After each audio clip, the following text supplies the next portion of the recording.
After a heavy defeat tonight, what are your thoughts on the game? Taking probably the only positive from tonight, I thought we actually, for the first 15 minutes, I thought we were a better side. The crowd's up. I'm thinking we're going to go and get something. So naive on my point, but for the first 50 minutes, I thought they were poor. I thought we got them penned in, and then the sending off as I don't know if we've took something off the gas or if they've just upped it a notch. But from the sending off, there's only one team in it. They've out-battled us. I've just said to the lads in there, I've said they'd have come here tonight and they'd have beat you at anything. They could have said, we'll go lane swimming, we'll go cross-country running. They'd have beat us at that. It's a massive reality check for me. I've said in there before the game, I've said, if we win tonight and then we can win Saturday, we might be in the top 3. And we're clearly not quite there yet. On tonight's performance anyway. But yeah, tough one. Some of the lads that were unavailable tonight, were you happy with, what are your thoughts on the lads that came in and filled in?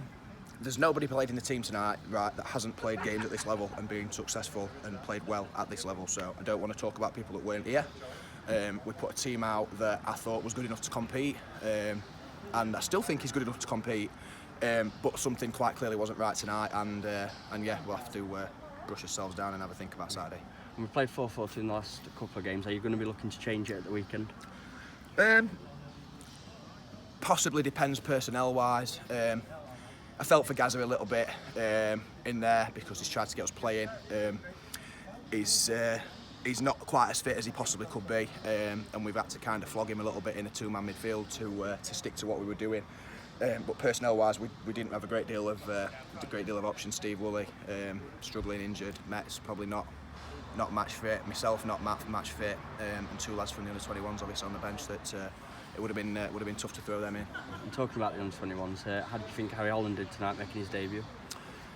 Yeah, in fairness, I said the only positive was probably the first 15 minutes, but he was probably another positive. We asked him to go on before. It's difficult, isn't it? He's gone on in a proper game of men's football. 19, 20 years of age. He's got on the ball. He's tried to play passes. He's not been shy. He's been brave on the ball when I thought some of our boys, experienced boys, could have been better. So yeah, definitely a positive. And I hope, even though the circumstances don't quite facilitate it, I hope he's enjoying it. And how important is it to put this result behind us and concentrate on the league now on Saturday and try and get performance out of the lads? Yeah, we have this. We've got a little bit of we're in a little bit of a spot where we win one, we lose one. We win one, we lose one.